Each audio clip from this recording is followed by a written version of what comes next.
नमस्कार दोस्तों, आज हम लोग चलते हैं बाबा बैजनाथ धाम की यात्रा में।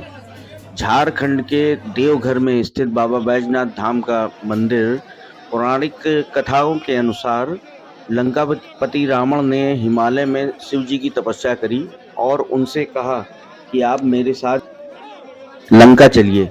तो शिव जी ने एक जो है अपना प्रतीकात्मक शिवलिंग दिया और कहा कि इसको लेकर के तुम जो है लंका चलो, तो वहां पर मैं हमेशा विराजमान रहूंगा तुम्हारे साथ। लेकिन एक बात का ध्यान रखना कि लंका जाते समय रास्ते में इस शिवलिंग को कहीं पे भी ना जमीन में ना रखना। अगर तुमने इस शिवलिंग को जमीन पर रखा तो मैं वहीं पर ही विराजमान हो जाऊंगा। रावण उनकी बात मान करके शिवलिंग लेकर के अपना लंका जाने लगा। लेकिन देवता लोग ये नहीं चाहते थे कि रावण शिव जी को लंका में ले जा करके स्थापित करे। तो रावण को जो है लघु शंका लगी। तो उसने देखा वहां पर एक बैजू नामक भेल अपनी भेड़ें चला रहा था। तो रावण ने उससे कहा कि ये शिवलिंग है, इसको थोड़ी देर के लिए तुम पकड़ करके हर रखो और इसको महादेव जमीन बम पर ना बम रखना। बम बम हमें बम लघु बम शंका जय लगी है, बाबा हम लघु बैद्यनाथ शंका जय भोले करके भंडारी आते हैं। जय श्री बम बम बम बम महादेव हर हर। चैत्र शुक्ल पक्ष त्रयोदशी दिन सोमवार बाबा बैद्यनाथ का प्रातःकालीन दर्शन। बाबा बैद्यनाथ सभी भक्तों का कल्याण करे। जय श्री जय भोले भंडारी बम बम बम बम बम बम जय श्री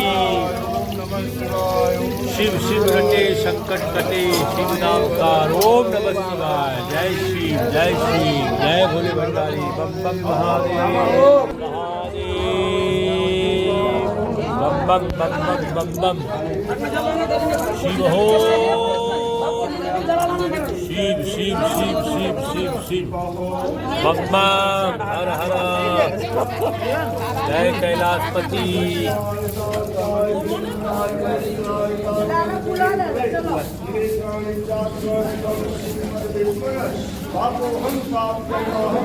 वहां पर भेल के रूप में स्वयं गणेश जी थे और उन्होंने रावण के जाते ही उस शिवलिंग को जमीन पर रख दिया। जब रावण वापस आकर के उसने देखा शिवलिंग जमीन पर रखा है, तो उसको उठाने का काफी प्रयास किया, लेकिन वो शिवलिंग जमीन से उठा नहीं। तो रावण को बड़ा गुस्सा आ गया और उसने अपने अंगूठे से शिवलिंग को अंदर धंसा दिया है। शिवलिंग की कुल ऊंचाई 11 अंगुल है और जो उसका आधार है वो थोड़ा ही सा ऊपर उठा हुआ है, क्योंकि रावण ने उसको अपने अंगूठे से दबा दिया था। इस वजह से वो जमीन से थोड़ा ही ऊपर उठा हुआ है।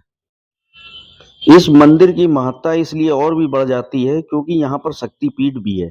यहाँ सती माता का हृदय गिरा हुआ था और सती माता और बाबा शिव का मंदिर आमने सामने पर बना हुआ है, जिनको कि एक गठबंधन के माध्यम से आपस में मिलाया जाता है। इसकी बड़ी महत्ता है।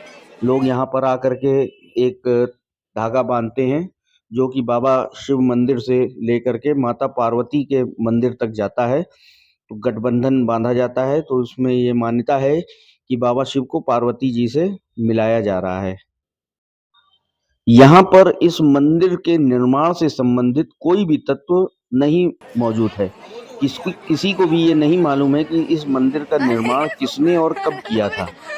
इसकी कोई भी उल्लेख नहीं मिलता है। लेकिन पुराणों के अनुसार ये है कि इस मंदिर का निर्माण स्वयं भगवान विश्वकर्मा जी ने किया था। इस मंदिर का निर्माण ठोस पत्थर से है। इस मंदिर के गुंबद की ऊंचाई 74 फीट की है। मंदिर के गर्भगृह के ऊपर अंदर एक चतुष्कोण के आकार का अष्टदल कमल बना है। उसके बीचों बीच लाल चमकता हुआ एक लघु खंड है। यह लघु खंड में चंद्रकांत मणि स्थापित है, जो कि रावण ने कुबेर से छीनी थी। कहावत के अनुसार रावण ने जब शिवलिंग को अंगूठे से अंदर धंसा दिया था, उसके बाद उसको बड़ा पछतावा हुआ। फिर उसने वहां पर शंकर जी की विधिवत पूजा अर्चना की और अर्चना करने के बाद इस मणि को वहीं शंकर जी के शिवलिंग में रख दिया था, जिसको कि भगवान विश्वकर्मा ने मंदिर के निर्माण में इसको मंदिर के गर्भगृह के बीचों बीच लगाया था।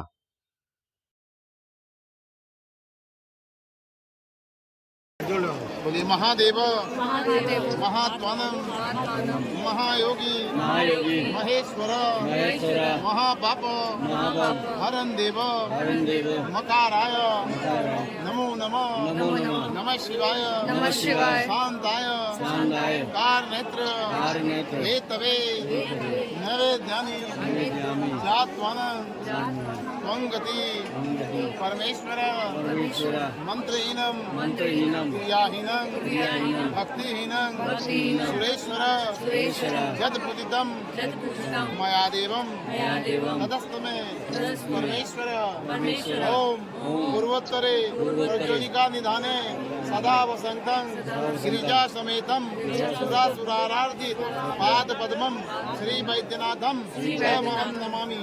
ओम पुण्याहं ओम पुण्याहं ओम पुण्याहं हरि ओम।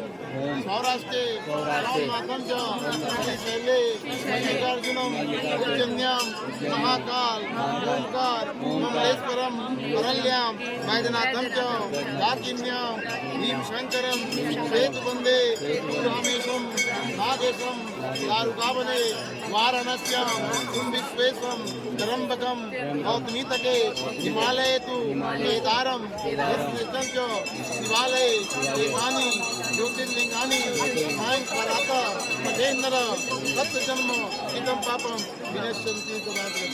जय हो बाबा वैद्यनाथ की जय। हर महादेव।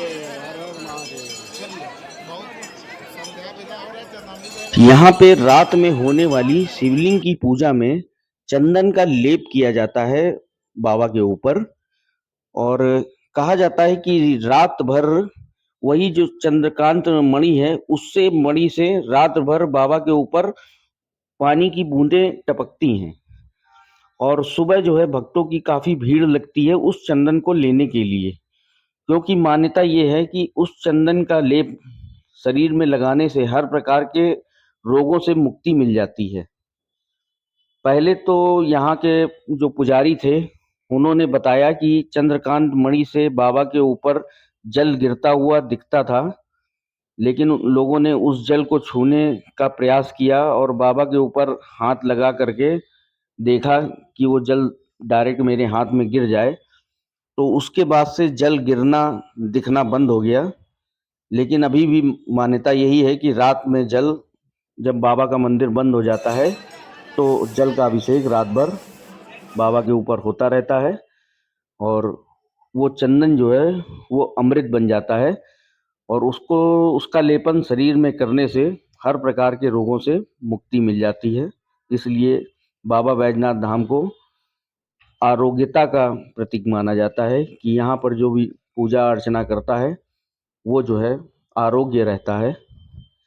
बाबा के मंदिर में शिव और पार्वती जी, शिव शक्ति दोनों विराजमान हैं। उसके अलावा भी 4-5 मंदिर जो है इस प्रांगण में बने हुए हैं, जिसमें माताओं के सारे रूप भी विराजमान हैं। सावन के महीने में बाबा के ऊपर कांवड़ चढ़ाने का विशेष महत्व है।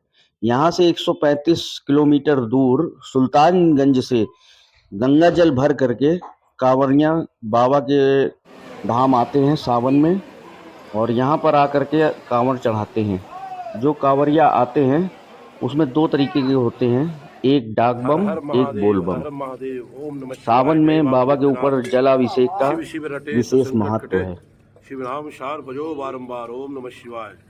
आज दिन सोमवार को बाबा बैद्यनाथ जी का प्रातः कालीन दर्शन। ओम नमः शिवाय। हर हर महादेव। जय बैद्यनाथ। ओम नमः शिवाय। जय बैद्यनाथ। जय बैद्यनाथ। हर महादेव। हर महादेव। जय शिव। जय शिव। आशा करता हूँ कि हमारी जानकारी आप लोगों को पसंद आई होगी। वीडियो देखने के लिए धन्यवाद।